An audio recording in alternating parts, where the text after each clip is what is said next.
kelas teori kita untuk fire alarm system. Nampak tak slide tu dibesar tak?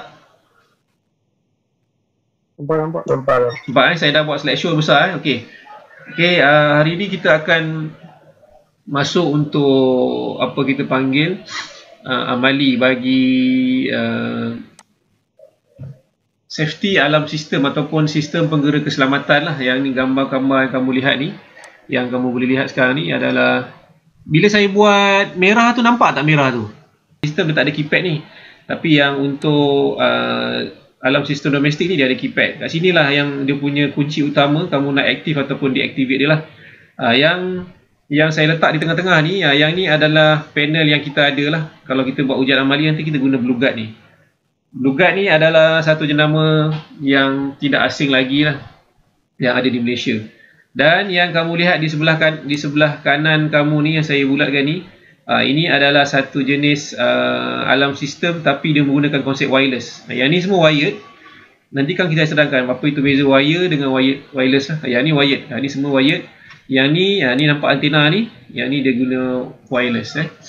Jadi dia ada beza lah. Tapi untuk fire alarm system yang sebelum ni, yang kita buat sistem penggera keselamatan kebakaran tu, dia tak ada wireless. Tapi untuk yang rumah ni dia ada wireless. Cuma kelemahan wireless ni saya bagi tahu awal, dia isu dia adalah bateri lah isu dia.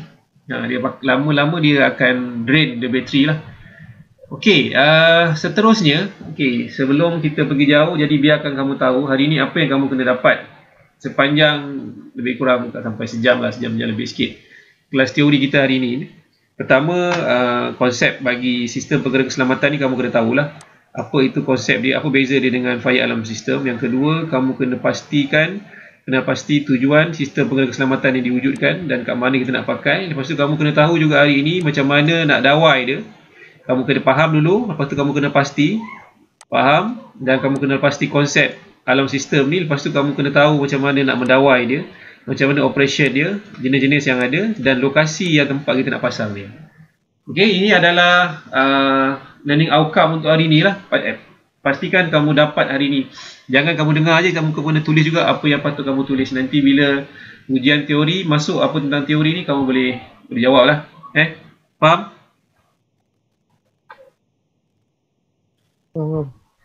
Okey, kita bagi dulu tentang apa yang kita dalam bahasa Malaysia kita panggil sistem penggera keselamatan lah. Tapi biasa orang panggil alarm sistem lah, alarm sistem rumah lah yang kita pakai, alarm sistem rumah ataupun bangunan-bangunan kita pakai.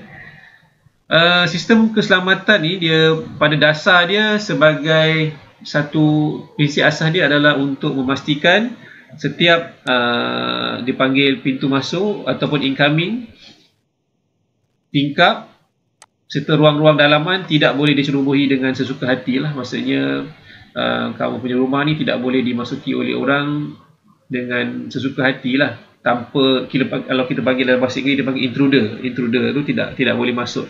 Tapi alarm sistem ni kita boleh tentukan masa bila dia nak aktif. Kadang-kadang kita ada rumah kita tak perlu pun sistem ni aktif. Kadang-kadang waktu maintenance kita tak perlu dia aktif. Kan saya akan bagi tahu masa bila dia ada mood holiday, ada mood night, ada mood dia panggil standby. Jadi banyak mood-mood yang kamu akan lihat. Saya akan bagi tahu nanti tengok. Okey, lepas tu dia kata tidak mengira saiz premis, berapa besar bangunan tu tak kisah, berapa besar rumah kamu tak kisah. Tapi yang paling penting adalah bilangan pintu dan juga tingkap yang untuk dilindungi. Ini yang paling penting. Kamu nak tahu rumah kamu ada berapa tingkap, ada berapa pintu yang kamu nak letak dia punya sensor tu, supaya dia dapat cover rumah kamu lah. Kalau rumah kamu ada 5 pintu, kamu pasang 1 pintu je, masih lagi tak safety lah. Walaupun kamu dah pasang, tapi kadang-kadang berlaku kecurian, dia boleh masuk di mana-mana pintu yang lain kan. Dan yang utama adalah bilangan komponen keselamatan yang dipasang di dalam rumah dan dipantau oleh panel kawalan. Dia bekerja lah, macam mana dia berfungsi kan. Dalam alarm sistem ni yang kamu akan buat dalam minggu depan lah, mungkin amalis dalam minggu hadapan saya akan buat 2 hari tu. Okey, dia memastikan setiap pintu atau tempat yang dipasang sensor dapat berkomunikasi dengan panel kawalan atau command center yang dipasang di lokasi yang sesuai di rumah. Okey, kalaulah rumah-rumah yang pernah kamu pergi, kamu nampak dia pasang dia punya, kita panggil keypad. Dekat belah mana yang biasa dia pasang? Siapa boleh bagi jawapan? Biasa kamu nampak kamu masuk rumah, dia ada satu tempat dia letak dia punya keypad tu. Kat belah mana dia selalu letak? Depan pintu. Depan pintu. Depan pintu mana? Pintu belakang, pintu depan, pintu tepi. Pintu depan, pintu depan. Pintu depan. Okey, kenapa? Okey. Siapa yang jawab tu? Izrik okey. Kenapa kamu perasan dia letak di pintu depan? Sebab kau nak keluar rumah ke apa? Sebab pintu depan ni pintu utama yang kita selalu keluar masuk, betul? Jadi kalau apa-apa berlaku, kita nak keluar rumah dan sebagainya, kita nak aktif ataupun kita nak deactivate, senang. Kalau kita letak di, contohlah kamu letak dalam bilik, lepas tu kamu nak keluar, nak masuk rumah. Sebab bila kamu pasang alarm, katalah kamu dah aktifkan, kamu nak keluar rumah, pergi mana-mana lah, tak kisah. Okey, kamu keluar rumah, bila kamu aktifkan, kamu boleh setting dalam masa 15 second, pintu kamu akan terbuka. Jadi kamu akan boleh keluar. Dia akan bunyi tet, tet, tet, tet. Dia akan bunyi macam tu lah. Lagi hampir dengan masa dia counting tau. Lagi hampir dengan masa dia, pintu kamu nak, masa kamu, katalah kamu setting 15 second. Selepas 10 second, dia akan beep tu, dia akan lagi laju. Beep, tit, tit, tit, tit, tit, tit. Sampailah habis bunyi tit tu, barulah diaktifkan dia punya alarm. Kalau kamu lupa tutup pintu tu, terus bunyi kamu punya siren. Itu tujuan utama dia letak di depan pintu. Kalau dia letak tempat yang jauh, kamu nak keluar, bolehlah kamu setting 30 second, tapi lama sangat dia nak aktif. Jadi selain daripada kawasan depan pintu rumah, adalah bila kamu masuk rumah, kamu perlukan ada satu masa tau. Bila kamu dah aktifkan kamu punya alarm, katalah kamu dah buka pintu, bila kamu dah buka kunci, kamu tolak je pintu, sensor tu kesan dah bergerakkan kat pintu saja, dia akan bagi, katalah kamu setting masa 5 second. 5 second saja kamu perlu deactivatekan sistem alarm kamu. Kalau tidak, kamu sendiri masuk pun dia akan bunyi. Faham kan? Faham tak saya terang apa tadi? Faham Sebab sistem alarm tu, dia tak kenal awak tuan rumah ke, awak pencuri ke, tak? Dia tak kenal. Dia hanya tahu awak masukkan dia punya password. Password dia numbers tu lah. Macam kamu masuk handphone kan, ada passkey kan. Macam tu lah. Kamu masuk rumah, kamu kena tekan passkey tu. Sama ada kamu owner ke, anak owner ke, pencuri ke, siapa-siapa ke, kalau dia boleh tahu password tu, dia masuk, dia boleh deaktifkan dia punya password tu. Okey, clear yang tu Kenapa di depan rumah, kenapa dia tempat biasa kita masuk, buka pintu mesti jumpa dia. Itu tujuan dia letak di depan lah. Katalah pintu utama sini. Ni pintu utama kan. Bila buka aja pintu ni, tombol. Bila buka aja pintu ni, kamu buka aja pintu, kamu akan nampak dia punya, katalah ni dinding. Kamu akan nampak kotak tu di sini. Betul tak? Kamu kena visual nampak dia satu, dan kamu kena senang nak access dia. Bila berlaku apa-apa, dia boleh bertindak balas lah. Sensor biasanya, okey, yang kedua, ni pertama settle. Sensor biasanya diletakkan di pintu atau tingkap yang mudah untuk diakses. Okey. Selain daripada di pintu atau di tingkap, kawasan mana lagi yang biasanya orang letak sensor ni? Ada siapa-siapa boleh bagi jawapan? Selain daripada rumah kita di tingkap, kat mana lagi kita letak? Sekarang ni pada slide yang tajuknya apa itu sistem penggera keselamatan, betul tak? Betul okey. Cakap kamu boleh komen, apa tak masalah. Tadi yang saya cerita banyak tadi tu, yang saya lukis tu tadi, sekarang nampak tak bagaimana ia berfungsi? Nampak tak? Nampak. Okey, good. Tadi saya dah bagi tahu tentang macam mana dia berfungsi tu. Katalah ini pintu kan, pintu masuk, ni tombol dia. Pintu ni buka ke sini. Dia kena, bila buka pintu tu, dia kena terus nampak. Dia kena visual nampak terus dia punya keypad ataupun control panel dia. Dia tak boleh, katalah ni dinding lagi satu kan, katalah ni dinding. Dia tak digalakkan letak di sini. Faham?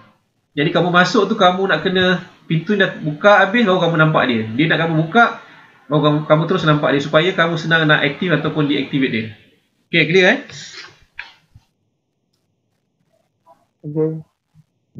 Clear Okay, baik, good. Okay, lepas tu dia cakap ruang terbuka di dalam rumah perlu dipasang dengan motion sensor. Okay, yang ni kalau kawasan rumah yang katalah kamu nak letak motion sensor ni di dalam rumah di ruang tamu. Ada orang kebanyakannya dia letak di tingkap dengan pintu saja. Tadi saya ada tanya sebelum tadi ada hang tu, selain tingkap dan pintu, kat mana lagi orang letak sensor ni? Selain tingkap dengan pintu.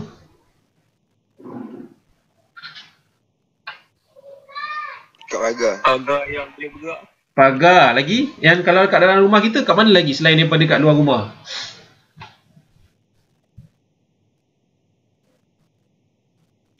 Kat pintu bilik. Ini maksudnya selain daripada pintu dan juga tingkap, kat mana lagi dia orang letak? Almari. Kat mana? Almari. Almari? Almari ni saya rasa jarang orang letak. Dia yang dekat Kamu. kat mana? Ruang tamu. Lain. Ruang tamu kita letak motion sensor tadi. Betul, ruang tamu. Boleh letak living room ke, master bedroom ke, boleh letak. Tapi ada satu tempat lagi yang biasa orang letak. Kat mana? Kata kamu kalau rumah kamu, rumah taman ke, rumah yang pakai ceiling, kamu perasan tak dekat ceiling tu ada satu macam dia punya main hole, tempat nak panjat naik atas. Perasan tak? Perasan tak? Katalah ni ceiling, katalah ni ceiling kamu kan. Kamu akan nampak ada satu di kotak macam ni. Biasa kamu nak, kalau ada nak buat wiring, kamu kena panjat dari situ. Betul tak? Perasan tak? Okey, kawasan tu pun diletak sensor supaya kadang-kadang pencuri ni tak masuk ke depan ataupun tingkap, dia naik daripada bumbung. Dia naik daripada bumbung, dia turun daripada main hole ni. Tu pun diletaknya sensor. Faham? Faham ke tak tu? Okey, lepas tu dia cakap yang kedua saya selesai, yang ketiga sebaiknya mempunyai perlindungan tambahan sebelum intruder mungkin masuk ke premis. Ini diartikan sebagai first level protection untuk kediaman. Selain daripada yang kamu dah tahu tentang alarm sistem, ada satu lagi yang kita boleh letak sebagai dipanggil first level punya protection yang kamu dah buat amali hari tu, iaitu CCTV. CCTV ni kamu boleh letak awal di luar rumah. Sekarang CCTV kan kita boleh setting bila ada motion, orang nampak ada orang masuk kat car porch ni, dia dah tahu dah ada orang masuk kan. Dia tak adalah bunyi. Ada yang baru dia boleh bunyi, ada yang tak ada bunyi, tapi at least dia boleh notify owner ada orang dah intruder masuk ke rumah dia lah. Itu adalah first level. Ini semua adalah dipanggil bukanlah langsung pencuri tak boleh masuk, tapi dia adalah proses melambatkan proses-proses mencuri tu lah. Dah kena, bila ada bunyi-bunyi ni, diorang tak nak lah masuk, tak berani lah kan.